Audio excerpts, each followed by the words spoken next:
혹시 이런 적 있으신가요? 교회는 빠짐없이 나가는데 삶은 변하지 않는다고 느낄 때, 기도는 열심히 하는데 마음에 평안이 없을 때, 성경은 많이 하는데 실제 삶에서는 세상 사람과 다를 바 없다고 느껴질 때, 헌금도 하고 봉사도 하고 직분도 받았는데 정작 하나님과의 관계는 멀게만 느껴질 때, 여러분도 그런 경험이 있으신가요? 왜 그럴까요? 왜 신앙생활을 오래 했는데도 기쁨이 없을까요? 왜 교회 일은 열심히 하는데 가족 관계는 무너져 있을까요? 왜 성경을 많이 읽었는데 성품은 변하지 않을까요? 왜 사회적 위치는 높은데 영적 권위는 느껴지지 않을까요? 오늘 이 모든 왜에 대한 답을 드리겠습니다. 제가 40년 목회를 하면서 만난 한 집사님 이야기를 들려드리겠습니다. 김영애 집사님은 65세였습니다. 서울 강동구의 한 큰 교회에서 30년을 섬기신 분이었습니다. 새벽 기도도 거의 빠지지 않으셨고 구역장도 15년째 하고 계셨습니다. 헌금도 11조는 물론이고 감사 헌금도 매달 하셨지요.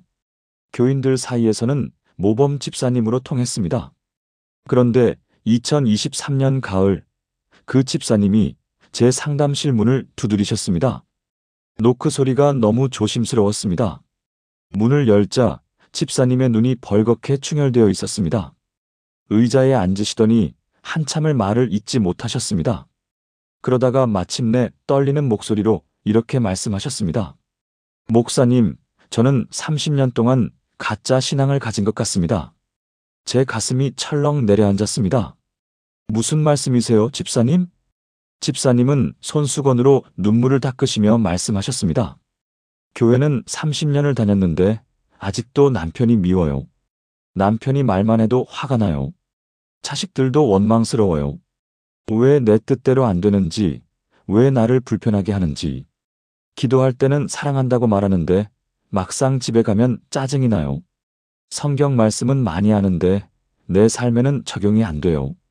하나님이 정말 살아계신지, 나를 사랑하시는지 모르겠어요. 목사님, 저 가짜인 것 같아요. 그날 저는 깨달았습니다.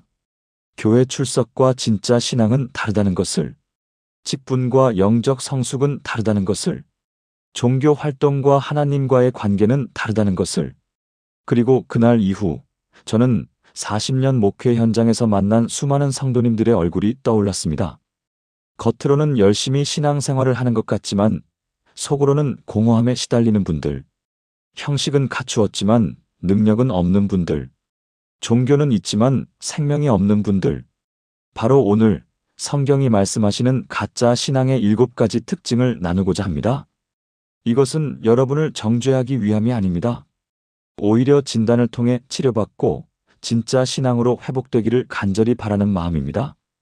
혹시 오늘 이 말씀을 들으시면서 마음이 찔린다면 그것이 바로 성령님의 음성입니다. 지금부터 함께 진짜와 가짜를 분별하는 시간을 갖도록 하겠습니다. 첫 번째, 형식만 있고 관계가 없는 신앙. 가짜 신앙의 첫 번째 특징은 형식은 갖추었지만 하나님과의 진정한 관계가 없다는 것입니다. 여러분, 혹시 이런 적 있으신가요? 새벽 기도는 나가는데 하나님께 뭐라고 기도했는지 기억이 안 날 때, 예배는 드렸는데 설교 내용이 하나도 생각나지 않을 때, 성경은 읽었는데 그냥 글자만 눈으로 훑고 지나간 느낌일 때, 교회 일정은 다 지키는데 하나님의 음성은 들어본 적이 없을 때, 이것이 바로 형식만 있고 관계가 없는 신앙입니다. 마태복음 15장 8절에서 9절까지 예수님께서 이렇게 말씀하셨습니다. 이 백성이 입술로는 나를 공경하되 마음은 내게서 멀도다. 사람의 계명으로 교훈을 삼아 가르치니 나를 헛되이 경배하는도다. 이 말씀은 원래 이사야 선지자를 통해 주신 말씀인데 예수님 시대에도 여전히 반복되고 있었습니다. 당시 바리새인들과 서기관들은 겉으로는 아주 경건했습니다. 율법을 철저히 지켰고 기도도 많이 했으며 금식도 자주 했습니다. 사람들이 보기에는 완벽한 신앙인이었지요. 그런데 예수님께서는 그들의 본질을 꿰뚫어 보셨습니다. 입술로는 공경하되 마음은 멀다. 바로 이것이 가짜 신앙의 핵심입니다. 형식은 완벽한데 관계가 없는 것입니다. 그렇다면 우리는 이것을 어떻게 적용해야 할까요? 먼저, 매일의 신앙생활에서 형식보다 하나님과의 만남에 집중해야 합니다. 기도할 때 시간을 채우려고 하지 말고 하나님께 진심으로 말을 거는 것입니다. 성경을 읽을 때 분량을 채우려 하지 말고 하나님의 음성을 듣는 것입니다. 예배드릴 때 의무를 다하려 하지 말고 하나님을 온 마음으로 경배하는 것입니다. 제가 목회 현장에서 만난 이청호 집사님의 이야기를 나누겠습니다. 이 집사님은 58세, 부산 해운대에서 작은 식당을 운영하시는 분이었습니다. 20년 동안 한 번도 주일을 빠진 적이 없으셨습니다. 새벽 기도도 일주일에 5번은 나오셨지요. 그런데 2022년 어느 날 집사님이 갑자기 쓰러지셨습니다. 과로로 인한 급성 심근경색이었습니다. 병원에 입원하신 지 사흘째 되던 날 제가 병문안을 갔습니다. 집사님은 천장을 바라보시며 이렇게 말씀하셨습니다. 목사님, 저 20년 동안 교회 다녔는데 하나님을 한 번도 만난 적이 없는 것 같아요. 그냥 습관처럼 왔다 갔다 한 것 같아요. 기도도 맨날 똑같은 말만 반복하고. 하나님 감사합니다. 축복해 주세요. 예수님 이름으로 기도합니다. 진짜 하나님께 말을 건 적이 없어요. 이번에 죽을 뻔했는데 하나님 생각이 안 나더라고요. 그냥 내가 죽는구나 이 생각만 들었어요. 그 고백을 들으면서 제 가슴이 너무 아팠습니다. 20년이라는 시간이 형식으로만 채워진 것이 안타까웠습니다. 하지만 거기서 끝이 아니었습니다. 그날 이후 집사님은 병상에서 완전히 달라지셨습니다. 더 이상 의무로 기도하지 않으셨습니다. 죽음 앞에서 절실하게 하나님을 찾기 시작하셨습니다. 하나님, 지금까지 제가 형식만 갖추고 주님을 모른 척했습니다. 용서해 주세요. 이제는 진짜로 주님을 알고 싶습니다. 주님과 진짜 대화하고 싶습니다. 그렇게 일주일, 2주일이 지나면서 집사님의 얼굴이 달라지기 시작했습니다. 퇴원하신 후 3개월쯤 지났을 때 집사님이 제게 이렇게 말씀하셨습니다. 목사님, 이번에 쓰러진 게 하나님의 은혜였어요. 20년 동안 형식으로 신앙생활했는데 이제야 하나님을 만났어요. 기도할 때마다 하나님이 들으시는 게 느껴져요. 성경 읽을 때마다 하나님이 말씀하시는 게 들려요. 이게 진짜 신앙이었네요. 여러분, 신앙은 종교 활동이 아닙니다. 하나님과의 살아있는 관계입니다. 형식을 갖추는 것도 중요하지만 그 형식 속에 진짜 관계가 있어야 합니다. 사랑하는 여러분, 지금 저와 함께 이렇게 기도해 보시겠습니까? 하나님 아버지, 오늘 제 신앙을 돌아봅니다. 혹시 저도 형식만 갖추고 주님과의 관계는 소홀히 한 것은 아닌지 고백합니다. 이제부터는 형식이 아니라 관계를 먼저 구하겠습니다. 매일 아침 주님을 진심으로 만나기를 원합니다. 기도할 때 주님께 진짜 마음을 쏟아내겠습니다. 성경을 읽을 때 주님의 음성을 듣기 원합니다. 예배드릴 때 온 마음으로 주님을 경배하겠습니다. 주님, 저와 진짜 관계를 맺어주소서. 예수님의 이름으로 기도합니다. 아멘.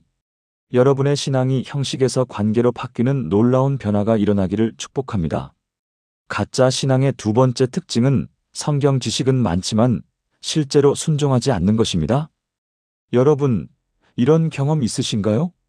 성경은 거의 다 아는데 실제 삶에서는 적용이 안 될 때, 말씀은 많이 외웠는데 성품은 변하지 않을 때, 설교는 잘 들었는데 집에 가면 다 잊어버릴 때, 성경 공부는 열심히 했는데 가족에게는 여전히 짜증을 낼 때, 이것이 바로 지식은 있지만 순종이 없는 신앙입니다. 야고보서 1장 22절에서 24절까지 성경은 이렇게 경고하십니다. 너희는 말씀을 행하는 자가 되고 듣기만 하여 자신을 속이는 자가 되지 말라. 누구든지 말씀을 듣고 행하지 아니하면 그는 거울로 자기의 생긴 얼굴을 보는 사람과 같아서 제 자신을 보고 가서 그 모양이 어떠했는지를 곧 잊어버리느니라. 이 말씀에서 야고보는 아주 생생한 비유를 사용합니다. 거울을 보는 사람. 우리는 매일 아침 거울을 봅니다. 머리가 헝클어졌는지, 얼굴에 뭐가 묻었는지 확인하지요. 그런데 거울을 보고도 머리를 빗지 않고 얼굴을 씻지 않고 그냥 나간다면 어떻게 되겠습니까? 거울을 본 의미가 없는 것입니다. 성경도 마찬가지입니다. 하나님의 말씀이라는 거울로 내 모습을 보고 무엇이 잘못되었는지 깨달았다면 반드시 고쳐야 합니다. 그것이 바로 순종입니다. 그런데 많은 사람들이 성경을 지식으로만 받아들입니다. 아, 그런 뜻이구나 하고 끝내버립니다. 나도 그래야겠다 하고 실천하지 않습니다. 이것이 가짜 신앙입니다. 그렇다면 우리는 어떻게 순종하는 신앙으로 나아갈 수 있을까요? 첫째, 말씀을 들을 때마다 나는 이것을 어떻게 실천할까? 를 물어야 합니다. 둘째, 작은 것부터 순종하는 훈련을 시작해야 합니다. 셋째, 순종하지 못한 부분을 솔직히 회개하고 다시 시작해야 합니다. 제가 목회하면서 만난 박순자 권사님의 이야기를 나누겠습니다.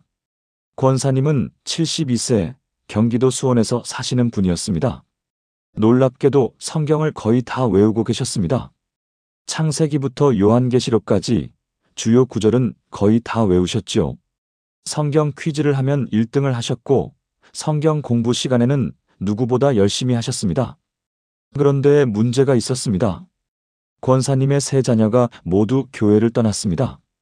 큰딸은 엄마 때문에 교회가 싫다고 했고 둘째 아들은 엄마는 성경만 아는 사람이라고 했으며 막내딸은 엄마의 하나님은 무섭다고 했습니다.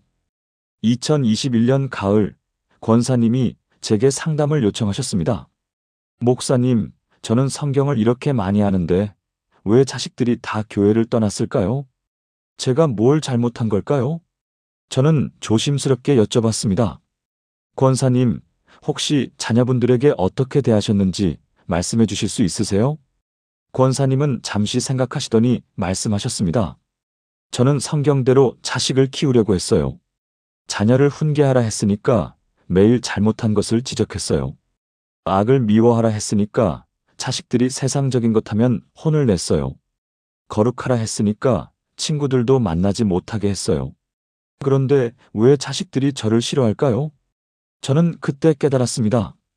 권사님은 성경을 많이 아셨지만 정작 가장 중요한 말씀은 순종하지 않으셨던 것입니다.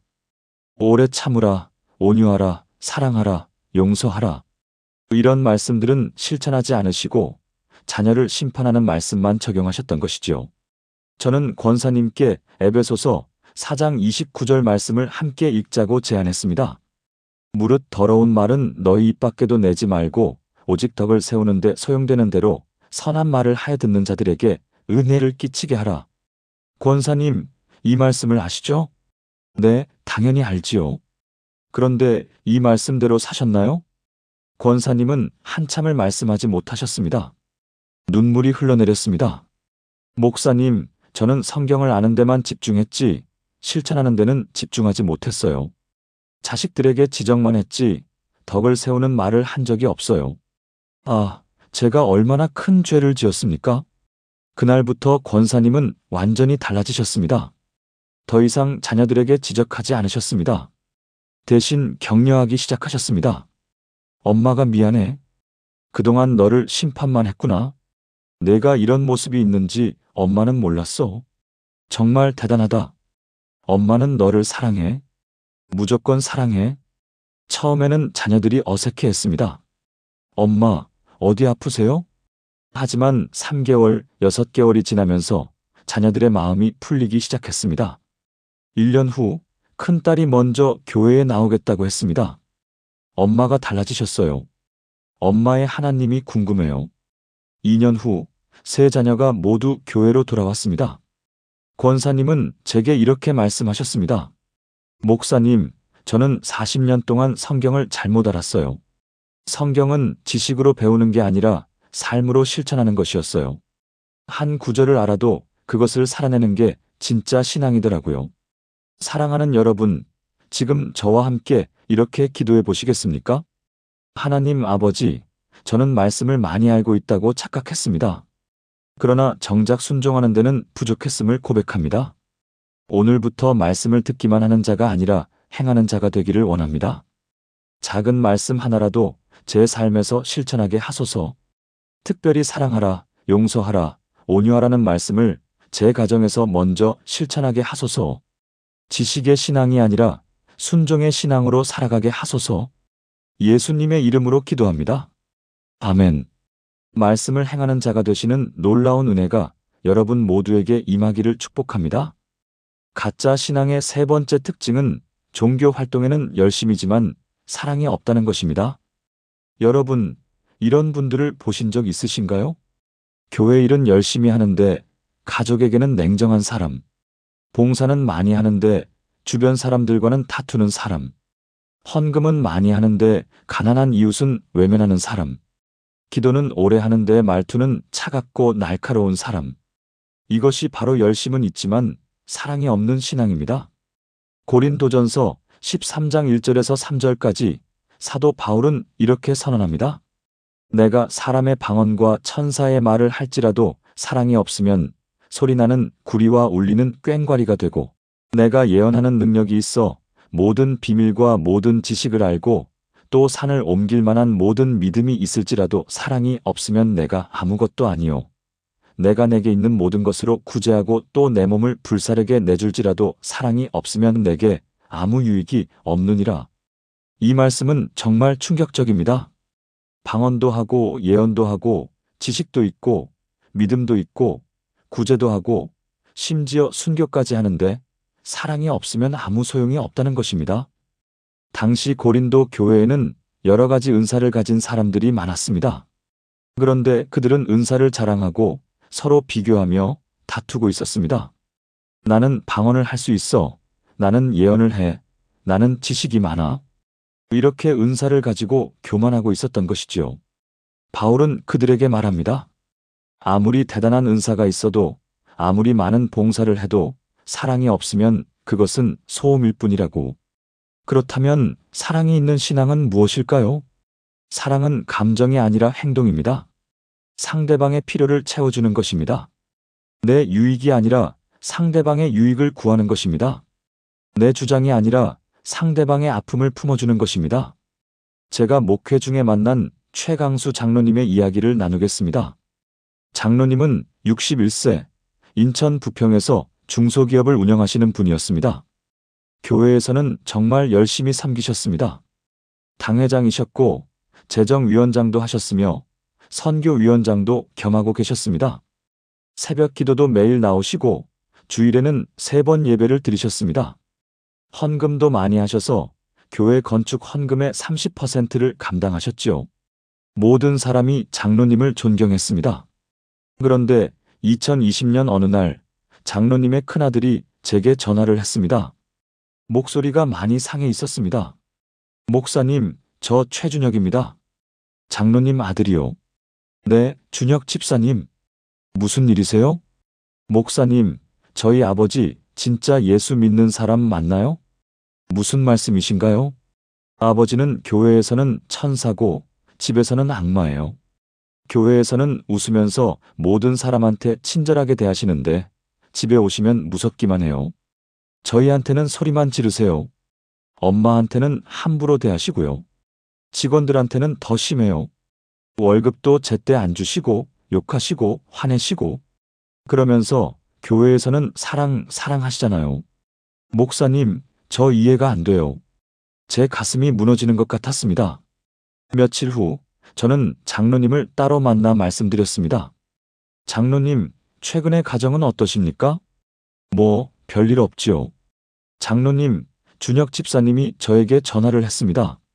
장로님의 얼굴이 굳어졌습니다.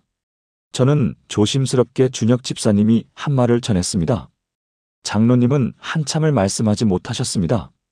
그러다가 이렇게 말씀하셨습니다. 목사님, 저는 교회 일이 너무 바빠서 집안일까지 신경 쓸 겨를이 없었어요. 사업도 힘들고 교회 일도 많고 집에 가면 스트레스를 풀어야 하잖아요. 장로님, 고린도전서 13장 말씀 아시지요? 사랑이 없으면 아무 유익이 없다는 말씀. 네, 당연히 알지요. 그런데 장로님, 그 사랑을 가족에게 먼저 실천하셨습니까? 장로님은 고개를 떨구셨습니다. 눈물이 뚝뚝 떨어졌습니다. 목사님, 저는 제가 교회를 열심히 섬기면 하나님이 기뻐하실 줄 알았어요. 그런데 제가 착각했네요. 하나님은 제 봉사보다 제 가정을 보고 계셨군요. 그날 이후 장로님은 교회 모든 직분을 내려놓으셨습니다. 제가 먼저 가정을 회복하겠습니다. 직분은 그 후에 다시 생각하겠습니다. 많은 사람들이 반대했습니다. 장로님이 없으면 교회가 어떻게 됩니까? 하지만 장로님은 흔들리지 않으셨습니다. 그날부터 장로님은 가족과의 시간을 최우선으로 하셨습니다. 저녁 식사는 반드시 가족과 함께 하셨고, 주말에는 아들과 데이트를 하셨습니다. 사모님께도 매일 사랑해요라고 말씀하셨고, 직원들에게도 존중하는 태도로 대하기 시작하셨습니다. 처음 몇 달은 어색했습니다. 아들도 아버지가 어디 아프신가? 라고 했지요. 하지만 6개월, 1년이 지나면서 가족의 분위기가 완전히 바뀌었습니다. 아들이 먼저 아버지에게 다가왔고 사모님의 얼굴에 웃음이 돌아왔습니다. 2년 후 장로님은 다시 직분을 받으셨습니다. 하지만 이번에는 달랐습니다. 교회 일보다 가족을 우선하셨고 봉사보다 사랑을 먼저 실천하셨습니다. 장로님은 제게 이렇게 말씀하셨습니다. 목사님, 제가 40년 신앙생활을 했는데 이제야 진짜를 알았어요. 하나님이 원하시는 것은 제 업적이 아니라 제 사랑이었어요. 열심히 일하는 것보다 진심으로 사랑하는 게 더 중요하더라고요. 사랑하는 여러분, 지금 저와 함께 이렇게 기도해 보시겠습니까? 사랑의 하나님 아버지, 저는 열심히 봉사하는 것이 신앙이라고 착각했습니다. 그러나 정작 사랑을 실천하지 못했음을 고백합니다. 오늘부터 제 가족에게 먼저 사랑을 표현하겠습니다. 제 주변 사람들에게 사랑으로 대하겠습니다. 교회 일도 중요하지만 사랑이 더 중요함을 기억하겠습니다. 열심보다 사랑을, 업적보다 관계를, 성공보다 섬김을 선택하게 하소서. 예수님의 이름으로 기도합니다. 아멘. 열심이 아니라 사랑으로 신앙생활하시는 여러분이 되시기를 축복합니다. 가짜 신앙의 네 번째 특징은 하나님의 축복만 추구하고 하나님 자체는 사랑하지 않는 것입니다. 혹시 여러분, 이런 기도만 하고 계시진 않으신가요? 하나님, 사업이 잘 되게 해주세요. 하나님, 자녀가 좋은 대학에 가게 해주세요. 하나님, 건강하게 해주세요. 하나님, 돈을 많이 벌게 해주세요. 이런 기도가 나쁜 것은 아닙니다. 하나님은 우리의 필요를 아시고 채워주시는 분이십니다. 그런데 문제는 이런 기도만 하는 것입니다. 축복은 받고 싶은데 하나님과의 관계는 관심이 없는 것입니다. 이것이 바로 기복신앙입니다. 요한복음 6장 26절에서 예수님께서 말씀하셨습니다. 예수께서 대답하여 이르시되 내가 진실로 진실로 너희에게 이르노니 너희가 나를 찾는 것은 표적을 본 까닭이 아니요 떡을 먹고 배부른 까닭이로다. 이 말씀은 오병이어의 기적 다음 날에 하신 말씀입니다. 전날 예수님께서 빵 5개와 물고기 2마리로 5,000명을 먹이셨습니다. 사람들은 그 기적을 보고 감격했습니다. 이분이야말로 우리를 먹여주실 메시아다. 그래서 그 다음 날에도 예수님을 찾아왔습니다. 하지만 예수님은 그들의 마음을 꿰뚫어 보셨습니다. 너희가 나를 찾는 것은 떡을 먹고 배불렀기 때문이다. 그들은 예수님을 사랑한 것이 아니라 예수님이 주시는 떡을 사랑한 것입니다. 예수님의 말씀을 듣고 싶어서가 아니라 배를 채우고 싶어서 온 것입니다. 오늘날도 마찬가지입니다. 많은 사람들이 하나님을 찾는 이유는 하나님의 축복 때문입니다. 하나님을 사랑해서가 아니라 하나님이 주시는 것을 받기 위해서입니다. 그렇다면 진짜 신앙은 무엇일까요? 하나님 자체를 사랑하는 것입니다. 하나님이 주시든 안 주시든 하나님을 사랑하는 것입니다. 축복을 받든 고난을 받든 하나님을 신뢰하는 것입니다. 제가 목회하면서 만난 한미경 집사님의 이야기를 들려드리겠습니다. 집사님은 54세 대전에서 작은 카페를 운영하시는 분이었습니다. 집사님은 2018년에 교회에 등록하셨습니다.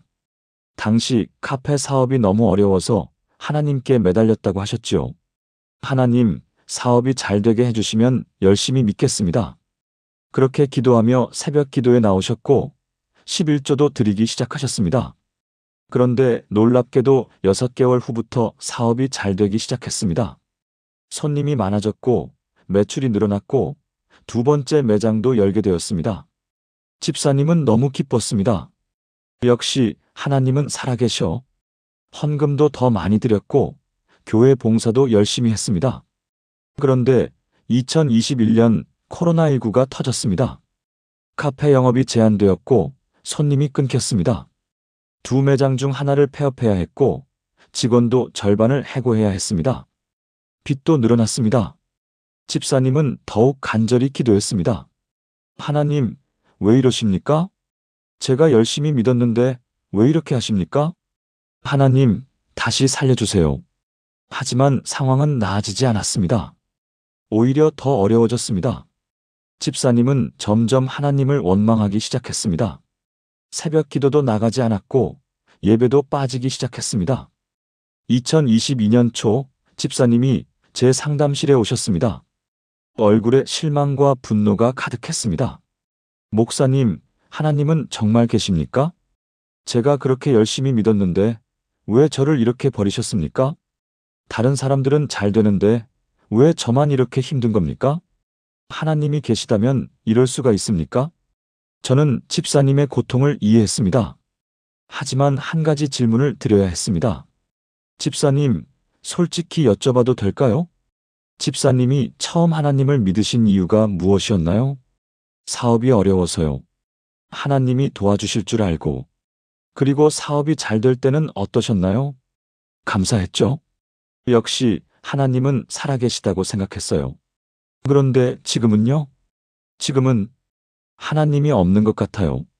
저는 조심스럽게 말씀드렸습니다. 집사님, 혹시 집사님은 하나님을 사랑하신 게 아니라 하나님의 축복을 사랑하신 건 아닐까요? 집사님은 충격을 받으신 듯 했습니다. 무슨 말씀이세요? 하나님이 사업을 잘 되게 하실 때는 하나님이 계신다고 하셨지만 어려울 때는 하나님이 없다고 하시잖아요. 그렇다면 집사님이 사랑하신 것은 하나님이 아니라 하나님의 축복이었던 거예요. 집사님은 한참을 말씀하지 못하셨습니다.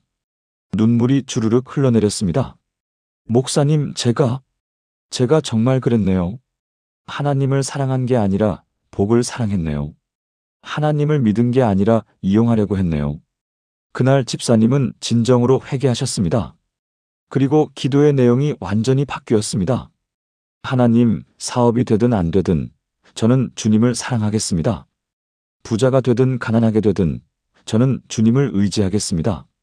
제게 무엇을 주시든지 저는 주님께 감사하겠습니다. 놀랍게도 그렇게 기도하기 시작한 후 집사님의 얼굴이 평안해지기 시작했습니다. 사업은 여전히 어려웠지만 집사님의 마음은 안정되어 있었습니다. 그리고 1년쯤 지났을 때 하나님의 놀라운 인도하심이 있었습니다.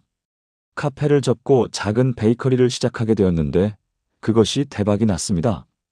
지역 주민들이 줄을 서서 빵을 사갔습니다. 집사님은 제게 이렇게 말씀하셨습니다. 목사님, 예전에는 사업이 잘 되니까 하나님을 믿었어요. 지금은 하나님을 사랑하니까 사업이 잘 되는 것 같아요. 순서가 바뀌었어요. 하나님이 먼저고 축복은 나중이더라고요. 사랑하는 여러분, 지금 저와 함께 이렇게 기도해 보시겠습니까? 하나님 아버지, 제가 주님의 축복만 사랑하고 주님 자체는 사랑하지 못했음을 고백합니다. 주님을 이용하려 했던 교만한 마음을 용서해 주소서. 이제부터는 주님이 무엇을 주시든 주시지 않으시든 주님 자체를 사랑하겠습니다.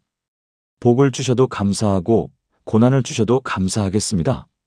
부하게 하셔도 감사하고 가난하게 하셔도 감사하겠습니다. 모든 환경을 초월하여 주님만을 사랑하는 신앙을 허락하소서. 예수님의 이름으로 기도합니다. 아멘. 하나님 자체를 사랑하는 진짜 신앙의 기쁨이 여러분 모두에게 임하기를 축복합니다. 가짜 신앙의 5번째 특징은 입으로는 주님을 고백하지만 삶으로는 전혀 다르게 사는 것입니다. 여러분, 이런 사람들을 보신 적 있으신가요? 주일에는 찬양하고 기도하다가 월요일부터는 세상 사람과 똑같이 사는 사람. 교회에서는 겸손한데 직장에서는 교만한 사람. 성도 앞에서는 친절한데 가족에게는 함부로 대하는 사람. 예배 때는 은혜 받았다고 하면서 일주일 후면 다 잊어버리는 사람. 이것이 바로 말과 삶이 다른 이중적 신앙입니다. 마태복음 7장 21절에서 23절까지 예수님께서 경고하셨습니다. 나더러 주여 주여 하는 자마다 다 천국에 들어갈 것이 아니요 다만 하늘에 계신 내 아버지의 뜻대로 행하는 자라야 들어가리라. 그날에 많은 사람이 나더러 이르되 주여 주여 우리가 주의 이름으로 선지자 노릇하며 주의 이름으로 귀신을 쫓아내며 주의 이름으로 많은 권능을 행하지 아니하였나이까 하리니 그때에 내가 그들에게 밝히 말하되 내가 너희를 도무지 알지 못하니 불법을 행하는 자들아 내게서 떠나가라 하리라. 이 말씀은 정말 충격적입니다. 주여 주여 하면서 선지자 노릇도 하고 귀신도 쫓아내고 권능도 행했는데 예수님이 너희를 모른다고 하신다는 것입니다. 왜 그럴까요? 그들은 입으로만 주님을 고백했지 삶으로 순종하지 않았기 때문입니다. 주여 주여 하면서 불법을 행했기 때문입니다. 겉으로는 화려한 사역을 했지만 속으로는 하나님의 뜻과 상관없이 살았기 때문입니다. 진짜 신앙은 고백과 삶이 일치하는 것입니다. 말한 대로 사는 것입니다. 믿는다고 하면 실제로 믿는 것처럼 사는 것입니다. 제가 목회하면서 만난 정우진 집사님의 이야기를 나누겠습니다. 집사님은 47세 서울 강서구에서 부동산 중개업을 하시는 분이었습니다. 교회에서는 정말 은혜로운 분이셨습니다. 찬양 인도도 하셨고 기도도 뜨겁게 하셨으며 간증도 자주 하셨습니다. 하나님은 살아계십니다. 할렐루야! 많은 사람들이 집사님의 신앙을 부러워했습니다. 그런데 2019년 어느 날 한 성도님이 제게 조심스럽게 말씀하셨습니다. 목사님, 정우진 집사님 사업하시는 거 아시죠? 네, 부동산 하신다고 들었습니다. 목사님, 그분이 저희 부모님 집을 중개하셨는데 좀 이상해요. 무슨 일이십니까? 계약할 때 설명 안 하신 것들이 나중에 발견됐어요. 집에 하자가 있는데 숨기셨고 계약서도 불리하게 작성하셨어요. 부모님이 항의하시니까 계약서에 사인하셨잖아요 하시면서 책임 안 지시려고 해요. 목사님, 그분이 정말 믿는 사람 맞나요? 저는 깊은 고민에 빠졌습니다. 며칠 후 저는 정 집사님을 개인적으로 만났습니다. 집사님, 최근에 사업은 어떠세요? 하나님의 은혜로 잘 되고 있습니다. 집사님, 사업하실 때 어떤 마음으로 하시나요? 당연히 정직하게 하려고 노력하지요. 저는 조심스럽게 그 성도님의 이야기를 전했습니다. 집사님의 얼굴이 굳어졌습니다. 그건 사업이잖아요. 좀 융통성 있게 해야죠. 집사님, 그럼 교회에서 찬양하실 때 정직하게 살겠습니다라고 고백하신 것은요? 그건 신앙적인 거고 사업은 현실이잖아요. 집사님, 그게 바로 이중적인 삶입니다. 교회에서는 주님을 고백하시는데 삶에서는 주님의 뜻과 다르게 사시는 거예요. 집사님은 한참을 말씀하지 못하셨습니다. 처음에는 변명하려고 하셨습니다. 목사님은 사업의 현실을 모르세요. 하지만 제가 마태복음 7장 말씀을 함께 읽자고 제안했을 때 집사님은 무너지셨습니다. 집사님, 예수님께서 이렇게 말씀하셨습니다. 주여 주여 하는 자마다 천국에 들어갈 것이 아니라. 집사님, 교회에서 주여, 주여 하는 것만으로는 부족합니다. 실제 삶에서 하나님의 뜻대로 사셔야 합니다. 집사님은 그날 진심으로 회개하셨습니다. 목사님, 저는 제가 이중적인 사람인 줄 몰랐어요. 교회와 세상을 분리해서 살았어요. 일요일만 크리스천이고 나머지는 세상 사람이었어요. 이건 정말 가짜였네요. 그날 이후 집사님은 사업 방식을 완전히 바꾸셨습니다. 먼저 그 성도님 부모님께 찾아가 사과하시고 계약의 문제점을 해결해 드렸습니다. 손해를 보더라도 정직하게 일하기 시작하셨습니다. 집에 하자가 있으면 정직하게 알려드렸고 계약서도 공정하게 작성하셨습니다. 처음 몇 달은 수입이 많이 줄었습니다. 다른 중개사들은 바보같이 왜 그렇게 하냐고 비웃었습니다. 하지만 6개월쯤 지나자 소문이 나기 시작했습니다. 정우진 집사님은 정직한 분이래. 거기는 믿고 거래할 수 있대. 고객이 오히려 늘어나기 시작했습니다. 정직하게 일하는 중개사를 찾던 사람들이 집사님을 찾아왔습니다. 1년 후 수입이 이전보다 더 늘어났습니다. 집사님은 제게 이렇게 말씀하셨습니다. 목사님, 저는 신앙과 삶을 분리해서 살았어요. 주일에는 성자, 평일에는 속된 사람. 그런데 하나님은 일주일 내내 똑같이 보고 계셨어요. 이제는 월요일부터 토요일까지도 주님 앞에서 산다는 것이 무엇인지 알게 됐어요. 사랑하는 여러분, 지금 저와 함께 이렇게 기도해 보시겠습니까? 하나님 아버지, 저는 입으로만 주님을 고백하고 삶으로는 순종하지 못했습니다. 교회와 세상을 분리해서 이중적으로 살았음을 고백합니다. 오늘부터 말과 삶이 일치하는 신앙을 살기 원합니다. 주일만이 아니라 월요일부터 토요일까지도 주님 앞에서 살게 하소서. 교회에서만이 아니라 직장에서도, 가정에서도, 길거리에서도 주님을 고백하게 하소서. 정직하게, 선하게, 사랑으로 주님의 뜻대로 살아가게 하소서. 예수님의 이름으로 기도합니다.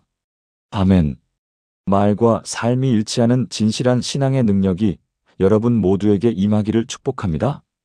가짜 신앙의 6번째 특징은 모든 것을 자기 중심으로 해석하고 하나님의 뜻보다 자기 뜻을 우선시하는 것입니다.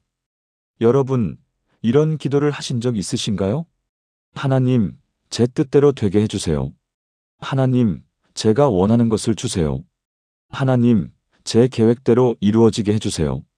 우리는 종종 하나님의 이름으로 내 뜻을 이루려고 합니다. 하나님을 믿는다고 하면서 실제로는 하나님을 내 욕망의 도구로 사용하는 것입니다. 빌립보서 2장 3절에서 4절까지 사도 바울은 이렇게 권면합니다. 아무 일에든지 다툼이나 허영으로 하지 말고 오직 겸손한 마음으로 각각 자기보다 남을 낮게 여기고 각각 자기 일을 돌볼 뿐더러 또한 각각 다른 사람들의 일을 돌보아 나의 기쁨을 충만하게 하라. 이 말씀은 자기 중심이 아니라 타인 중심, 하나님 중심으로 살라는 권면입니다. 자기 일만 돌보지 말고 다른 사람의 일도 돌보라는 것입니다. 자기를 높이려 하지 말고 겸손하게 남을 섬기라는 것입니다. 그런데 우리는 어떻습니까? 기도할 때도 내 필요만 이야기합니다. 교회에서도 내가 인정받기를 원합니다. 봉사할 때도 내가 중심이 되기를 바랍니다. 이것이 바로 자기 중심적 신앙입니다. 진짜 신앙은 자기를 부인하고 그리스도를 따르는 것입니다. 내 뜻이 아니라 하나님의 뜻을 구하는 것입니다. 제가 목회하면서 만난 오명숙 권사님의 이야기를 나누겠습니다. 권사님은 68세, 광주에서 사시는 분이었습니다. 교회에서 40년을 섬기신 베테랑이셨지요. 권사님은 기도의 사람이었습니다. 매일 새벽 4시에 일어나 2시간씩 기도하셨습니다. 그런데 권사님의 기도 제목은 항상 비슷했습니다. 하나님, 제 큰아들이 의사가 되게 해주세요. 하나님, 제 작은아들이 변호사가 되게 해주세요. 하나님, 제 딸이 좋은 집안으로 시집가게 해주세요. 하나님, 제 남편 사업이 잘 되게 해주세요. 하나님, 제 건강을 지켜주세요. 40년 동안 같은 기도를 반복하셨습니다. 그런데 2020년 큰아들이 의대 시험에 또 떨어졌습니다. 3번째 낙방이었습니다. 권사님은 무너지셨습니다. 하나님, 제가 40년 동안 기도했는데 왜 안 들어주십니까? 제가 뭘 잘못했습니까? 며칠 후 큰아들이 권사님께 이렇게 말했습니다. 엄마, 저 의사 하기 싫어요. 엄마가 원하는 거잖아요. 저는 음악을 하고 싶어요. 권사님은 충격을 받으셨습니다. 무슨 소리야? 엄마가 40년 동안 기도한 게 뭔데? 아들은 눈물을 흘리며 말했습니다. 엄마는 한 번도 제 꿈을 물어본 적이 없어요. 엄마는 엄마 뜻만 있지 제 뜻은 없어요. 하나님 뜻도 없어요.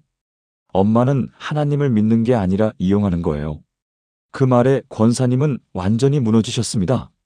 며칠 후 권사님이 제 상담실에 오셨습니다. 목사님, 제가 40년 동안 잘못 기도한 걸까요? 권사님, 혹시 기도할 때 하나님의 뜻을 물어보신 적 있으세요? 네. 권사님은 제 아들이 의사가 되게 해달라고 기도하셨잖아요.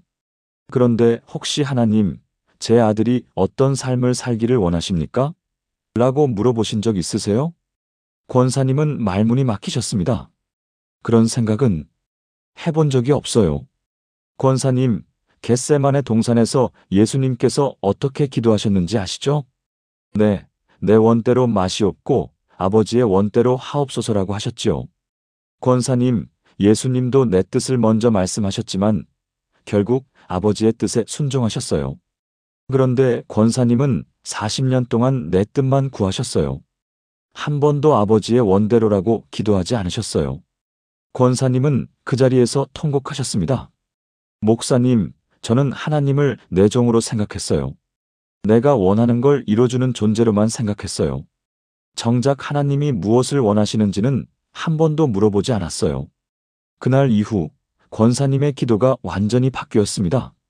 하나님, 제 아들의 삶에 하나님의 뜻이 이루어지게 하소서. 제 뜻이 아니라 하나님의 뜻이 이루어지길 원합니다. 놀랍게도 그렇게 기도하기 시작한 후 권사님의 마음에 평안이 찾아왔습니다. 아들도 엄마의 변화를 보고 감동했습니다. 엄마, 달라지셨어요. 6개월 후 아들은 음악대학에 진학했습니다. 권사님은 처음에는 불안하셨지만 아들의 행복한 얼굴을 보며 깨달았습니다. 아, 이게 하나님의 뜻이었구나. 1년 후 아들은 교회 찬양 사역자가 되었습니다. 권사님은 제게 이렇게 말씀하셨습니다. 목사님, 제가 40년 동안 의사를 만들려고 했는데 하나님은 찬양 사역자를 만드시려고 하셨네요. 제 욕심이 하나님의 계획을 막고 있었어요. 이제야 알았어요. 신앙은 내 뜻을 이루는 게 아니라 하나님의 뜻을 발견하는 거더라고요. 사랑하는 여러분, 지금 저와 함께 이렇게 기도해 보시겠습니까? 하나님 아버지, 저는 모든 것을 제 중심으로 생각했습니다. 제 뜻을 이루기 위해 주님을 이용하려 했음을 고백합니다. 오늘부터 제 뜻이 아니라 주님의 뜻을 구하겠습니다. 제가 원하는 것이 아니라 주님이 원하시는 것을 발견하기 원합니다. 제 계획이 아니라 주님의 계획에 순종하겠습니다. 겸손하게 자기를 부인하고 주님을 따르는 신앙을 허락하소서. 내 원대로 마시옵고 아버지의 원대로 하옵소서. 예수님의 이름으로 기도합니다. 아멘. 자기 중심에서 하나님 중심으로 옮겨가는 놀라운 전환이 여러분 모두에게 일어나기를 축복합니다. 가짜 신앙의 마지막 7번째 특징은 시험과 환난이 오면 쉽게 무너지는 신앙입니다. 여러분, 이런 사람들을 보신 적 있으신가요? 좋을 때는 열심히 믿다가 어려움이 오면 금방 떠나는 사람. 은혜 받았다고 하다가 시험이 오면 하나님을 원망하는 사람. 평안할 때는 신앙 고백을 하다가 고난이 오면 믿음을 포기하는 사람. 이것이 바로 뿌리 없는 신앙, 가짜 신앙입니다. 마태복음 13장 20절에서 21절까지 예수님께서 씨 뿌리는 비유에서 말씀하셨습니다. 돌밭에 뿌려졌다는 것은 말씀을 듣고 즉시 기쁨으로 받되 그 속에 뿌리가 없어 잠깐 견디다가 말씀으로 말미암아 환난이나 박해가 일어날 때에는 곧 넘어지는 자요. 이 비유는 정말 우리 시대를 정확히 묘사합니다. 처음에는 말씀을 기쁨으로 받습니다. 은혜도 받고 감동도 받고 결단도 합니다. 저는 평생 주님을 섬기겠습니다. 그런데 문제는 뿌리가 없다는 것입니다. 겉으로만 자라고 속으로는 깊이 내리지 못한 것입니다. 그래서 환난이나 박해가 오면 즉시 넘어집니다. 이렇게까지 힘들 줄 몰랐어요. 하나님이 정말 계시다면 이럴 리 없어요.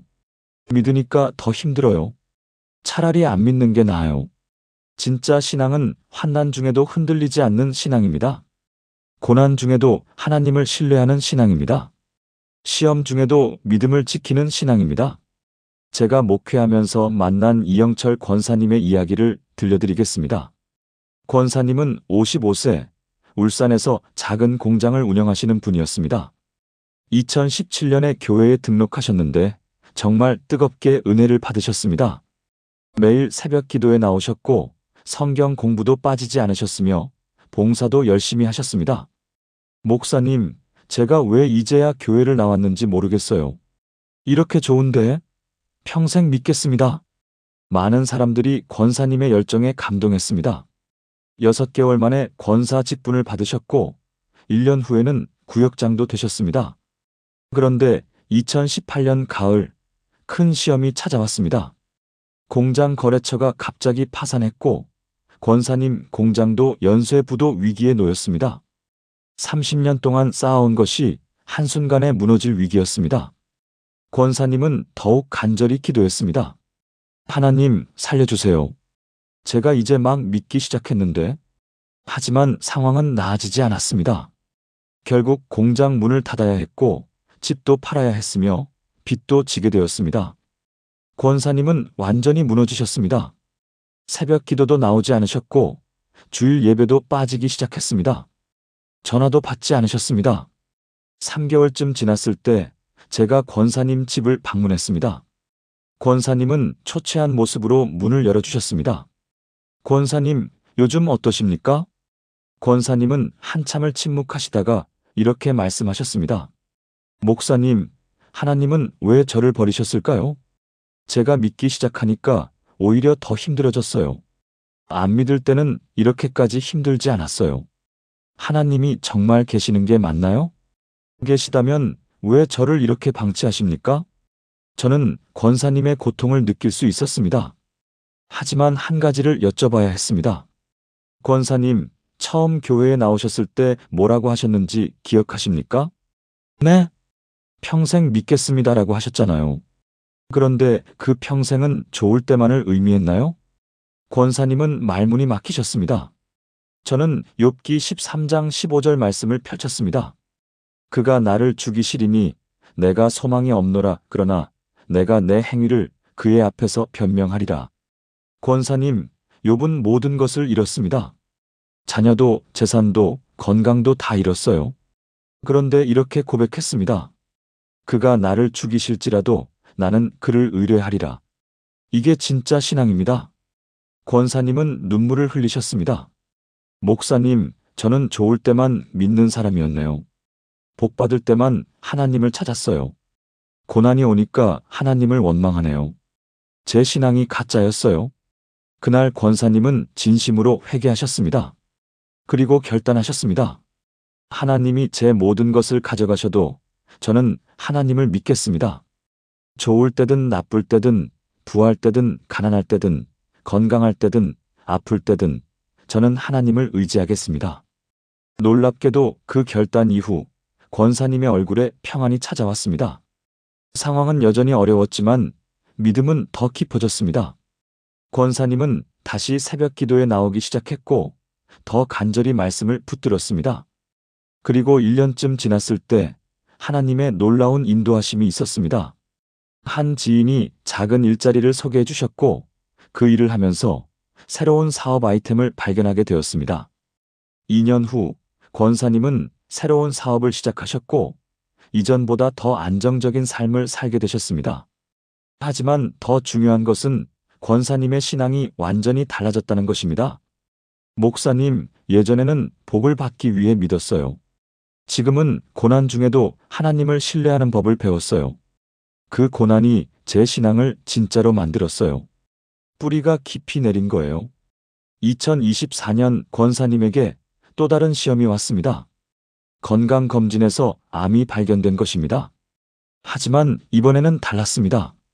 권사님은 흔들리지 않으셨습니다. 목사님, 이번에도 하나님이 함께 하실 줄 믿습니다. 좋은 결과가 나와도 감사하고 안 좋아도 감사할 겁니다. 제 믿음은 상황에 좌우되지 않아요. 6개월간의 항암 치료 끝에 권사님은 완치 판정을 받으셨습니다. 권사님은 제게 이렇게 말씀하셨습니다. 목사님, 첫 번째 시험 때는 무너졌지만 두 번째는 견뎠어요. 그 차이가 뭔지 아세요? 뿌리예요. 첫 번째 때는 뿌리가 없었고 두 번째 때는 뿌리가 깊었어요. 시험이 신앙을 무너뜨리는 게 아니라 신앙을 단단하게 만들더라고요. 사랑하는 여러분, 지금 저와 함께 마지막 기도를 드리겠습니다. 전능하신 하나님 아버지, 저는 좋을 때만 믿는 얕은 신앙을 가졌습니다.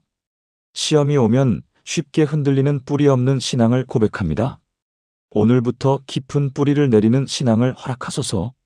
좋을 때든 나쁠 때든 부할 때든 가난할 때든 건강할 때든 아플 때든 주님을 신뢰하게 하소서. 시험이 올 때 무너지지 않고 오히려 더 강해지는 신앙을 주소서. 환난 중에도 주님을 의지하며 고난 중에도 주님을 찬양하는 믿음을 허락하소서. 예수님의 이름으로 기도합니다. 아멘. 어떤 상황에서도 흔들리지 않는 견고한 신앙의 능력이 여러분 모두에게 임하기를 축복합니다. 지금까지 나눈 7가지 가짜 신앙의 특징을 하나의 기도로 드리겠습니다. 사랑하는 성도 여러분, 함께 기도하시겠습니까?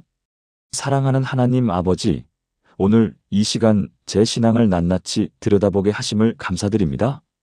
형식만 있고 관계가 없었던 신앙, 지식은 많지만 순종이 없었던 신앙, 열심은 있지만 사랑이 없었던 신앙, 기복만 추구했던 신앙, 말로만 고백하고 삶은 달랐던 신앙, 자기중심적 신앙, 시험 앞에서 무너지는 신앙, 이 모든 가짜 신앙의 모습들이 제 안에 있었음을 고백합니다.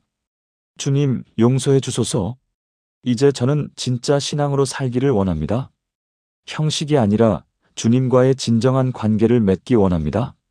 매일 아침 주님을 진심으로 만나고 기도할 때 주님께 진짜 마음을 쏟아내며 말씀을 들을 때 주님의 음성을 듣기 원합니다. 지식으로만 말씀을 아는 것이 아니라 삶으로 실천하는 순종의 신앙을 살게 하소서. 작은 말씀 하나라도 제 삶에서 행하게 하시고 특별히 사랑하고 용서하고 온유하라는 말씀을 제 가정에서 먼저 실천하게 하소서. 열심만이 아니라 사랑이 있는 신앙을 허락하소서. 교회 일도 중요하지만 사랑이 더 중요함을 기억하게 하시고 제 가족과 주변 사람들에게 먼저 사랑을 표현하게 하소서. 복을 추구하는 것이 아니라 주님 자체를 사랑하는 신앙을 주소서. 주님이 무엇을 주시든 주시지 않으시든 부하게 하시든 가난하게 하시든 모든 환경을 초월하여 주님만을 사랑하게 하소서. 말과 삶이 일치하는 진실한 신앙을 살게 하소서. 주일만이 아니라 월요일부터 토요일까지도 주님 앞에서 살게 하시고 교회에서만이 아니라 직장에서도 가정에서도 주님을 고백하게 하소서. 자기 중심에서 벗어나 하나님 중심으로 살게 하소서. 제 뜻이 아니라 주님의 뜻을 발견하기 원하고 제 계획이 아니라 주님의 계획에 순종하며 내 원대로 맛이 없고 아버지의 원대로 하옵소서. 시험과 환난 중에도 흔들리지 않는 견고한 신앙을 주소서. 좋을 때든 나쁠 때든 건강할 때든 아플 때든 주님을 신뢰하며 깊은 뿌리를 내린 진짜 신앙으로 살아가게 하소서. 오늘부터 가짜가 아닌 진짜 신앙으로, 형식이 아닌 능력의 신앙으로, 종교가 아닌 생명의 신앙으로 살아가게 하소서. 40년 신앙생활을 해도 가짜일 수 있지만 하루의 진짜 신앙이 평생의 가짜보다 귀함을 깨닫게 하소서. 살아계신 예수 그리스도의 이름으로 기도드립니다. 아멘. 사랑하는 성도 여러분, 오늘 우리는 성경이 말씀하시는 가짜 신앙의 7가지 특징을 함께 나누었습니다. 첫째, 형식만 있고 관계가 없는 신앙. 둘째, 지식은 많지만 순종이 없는 신앙. 셋째, 열심은 있지만 사랑이 없는 신앙. 넷째, 기복만 추구하는 신앙. 다섯째, 말로만 고백하고 삶이 다른 신앙. 여섯째, 자기중심적 신앙. 일곱째, 시험 앞에서 무너지는 신앙. 혹시 오늘 이 말씀을 들으시면서 마음이 찔리셨나요? 내 모습이구나 하고 깨달으셨나요? 그렇다면 그것은 성령님의 은혜입니다. 하나님은 여러분을 정죄하시려는 것이 아니라 회복시키시려는 것입니다. 가짜를 버리고 진짜를 붙들게 하시려는 것입니다. 40년을 가짜로 살았어도 괜찮습니다. 오늘부터 진짜로 시작하면 됩니다. 지금까지 형식으로만 신앙생활했어도 괜찮습니다. 오늘부터 하나님과 진정한 관계를 맺으면 됩니다. 평생 자기 중심으로 살았어도 괜찮습니다. 오늘부터 하나님 중심으로 살면 됩니다. 하나님은 여러분의 과거를 보시는 것이 아니라 오늘의 결단을 보고 계십니다. 지금 이 순간 진짜 신앙으로 돌아오시겠습니까? 오늘 이 말씀이 여러분의 마음에 깊이 새겨지기를 바랍니다. 여러분의 신앙을 점검하는 거울이 되기를 바랍니다. 그리고 가짜에서 진짜로, 형식에서 능력으로, 종교에서 생명으로 나아가는 놀라운 회복이 일어나기를 축복합니다. 오늘 이 말씀이 마음에 와닿으셨다면 좋아요를 눌러주시고 아래 댓글란에 진짜 신앙으로 살겠습니다 라고 고백해 주세요. 그리고 주변에 이 말씀이 필요한 분들에게 공유해 주세요. 더 많은 사람들이 가짜 신앙에서 벗어나 진짜 신앙으로 나아갈 수 있도록 함께 해주세요. 하나님의 은혜가 여러분과 여러분의 가정 위에 충만하기를 축복합니다. 주님의 이름으로 축복합니다. 아멘.